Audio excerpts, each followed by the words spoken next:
एक बार की बात है, एक व्यस्त और अमीर शहर के कोने में राज नाम का एक भिखारी रहता था। उसके दिन सड़क के किनारे बैठकर बिताना और खाने के लिए कुछ सिक्के इकट्ठा करने में बीतता था। उनके फटे कपड़े और उदास चेहरा कठिनाइयों से भरे जीवन की कहानी बता रहा था। हालांकि राज के पास एक अद्वितीय प्रतिभा थी। उसका स्वर बहुत ही मधुर था। वह एक पुराना सा गिटार लेकर दिल को छू लेने वाला गाना गाते थे और कुछ दिल को छूने वाले शायरी भी बोलते थे। लेकिन व्यस्तता भरे शहर में उसकी गाने सुनने की फुर्सत किसी को नहीं था और न ही किसी को उनकी गानों का कदर। एक दिन माया नाम की एक दयालु महिला, जो एक साधारण मिडिल क्लास महिला यूट्यूबर था और यूट्यूब पर व्लॉग्स बनाकर डालता था, वहां से गुजर रही थी। राज की गाने सुनने के लिए रुकी। राज गाने के साथ कुछ दिल को छूने वाली शायरी भी कह रहा था। जीवन की राह में अंधेरा है, गरीबी की छाया बहुत तेज है, धूप में है दिल, रातें सन्नाटा, जिंदगी जैसे होंठ सुख दुख की कहानियां कहता है। गरीबी के साए में जी रहा हूं, ख्वाबों की दुनिया हकीकत से दूर है। अंधकार में छुपा है सपनों का सफर, गरीबी की दीवारों को छूकर हकीकत को चूमता हूं। सोने की चांदनी बहुत दूर, गरीबी की रातें कभी कमी नहीं करती। वह उनकी गानों की भावना और शायरी की गहराई से मंत्रमुग्ध हो गई, जिसने उन्हें अलग दुनिया में पहुंचाया और उनकी कल्पना को जगाया। उत्सुक होकर माया ने राज से बातचीत की और YouTube के लिए एक व्लॉग भी रिकॉर्ड कर रहा था। उसके कठिन अतीत के बारे में जाना।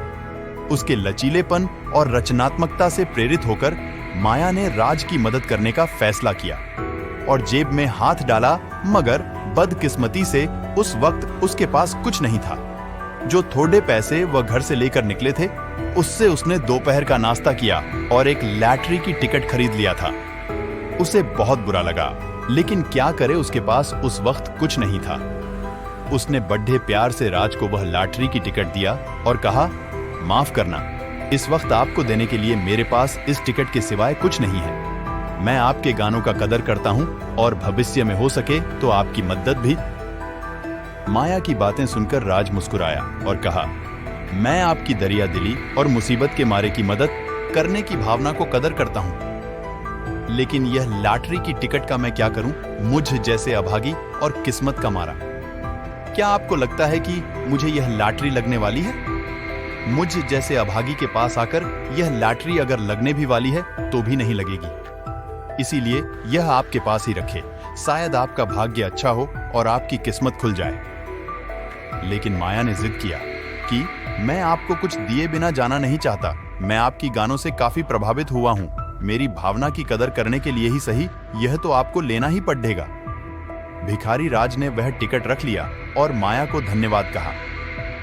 कुछ दिन बाद लॉटरी खुलने की दिन आया और चमत्कार यह हुआ कि राज को 2 करोड़ DDH की बम्पर लॉटरी लगी। भिखारी को यकीन नहीं हुआ, लेकिन यह सच था। रातों रात भिखारी करोड़पति बन गया। लेकिन उसने सोचा, इतने सारे धन का मैं क्या करूं? मैं अकेला, मुझे जीने के लिए चाहिए भी कितने हैं? वैसे मेरा गुजरा तो काफी कम धन में भी हो ही जाता है। धन उसे ही मिलने चाहिए जो इसका हकदार हो, उस दयालु औरत को। उसकी तो परिवार भी है, उसको मुझसे ज्यादा धन की जरूरत है। यही सोचकर वह उस औरत के घर जाने की फैसला किया और टिकट को लौटाने की फैसला किया। लॉटरी खरीदते वक्त उस औरत ने लॉटरी टिकट में अपना नाम और एड्रेस भी लिखा था। भिखारी राज उस पते पर गया और माया मिल ही गया। उसने सारी बातें बताईं और लॉटरी लौटाने की पेशकश की। माया भिखारी की ईमानदारिता और दरियादिली का कायल हो गया। उसने टिकट को वापस लेने के लिए मना किया, पर भिखारी नहीं माना। उसने उसे माया को वापस करने की जिद पकड़ धा लिया। दरअसल माया भी उस भिखारी को मिलने के लिए व्याकुल था। हुआ यूं था, जो माया ने भिखारी के गीत और शायरी के तुक्के जो रिकॉर्ड किया था, वह उसने YouTube पर अपलोड कर दिया था और कुछ ही दिन में काफी लोगों ने उससे पसंद किया था और वीडियो तेजी से वायरल हो गया था। लोग काफी उत्सुक थे कि भिखारी राज की अगली गाने और शायरी की जुगलबंदी को सुनने के लिए। तो माया ने भिखारी राज को अपना आइडिया बताया। देखो, मैंने आपका गाना और शायरी का वीडियो YouTube पर डाला था, जो काफी लोगों को पसंद आया। अब मैं ये सोच रहा हूँ, क्यों ना ये पैसे से हम अच्छी अच्छी गानों का एल्बम निकालें और उससे YouTube पर भी डालें। इससे हम दोनों को फायदा होगा। एल्बम की बिक्री से तुम भी एक अच्छे सिंगिंग स्टार बन जाओगे और YouTube पर डालने से मुझे भी अच्छी आमदनी हो जाएगी। इससे हम दोनों की जिंदगी बदल जाएगी और हम दोनों की अच्छी दौर शुरू हो जाएगा। भिखारी को आइडिया पसंद आया और दोनों ने काफी मेहनत किया और कुछ ही दिनों में दोनों की जिंदगी में हंसी की बहार आया। नई आइडिया के साथ माया और भिखारी राज अपनी जड़ों को नहीं भूली। उन्होंने संगीत के प्रति अपने जुनून, अपने गाने रिकॉर्ड करने और एक एल्बम के निर्माण में निवेश किया। मनमोहक धुनें जो कभी शहर की सड़कों पर गूंजती थीं, अब दुनिया भर में सुनी जाती है।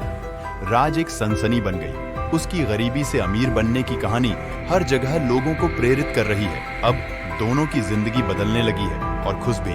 यह कहानी हमें बताता है कैसे बिना लालच और ईमानदारी से कार्य करें तो सचमुच इतनी शिद्दत से जो काम करने की कोशिश की है कि हर किस्मत ने उसे तुझे मिलाने की साजिश की है। तथास्तु।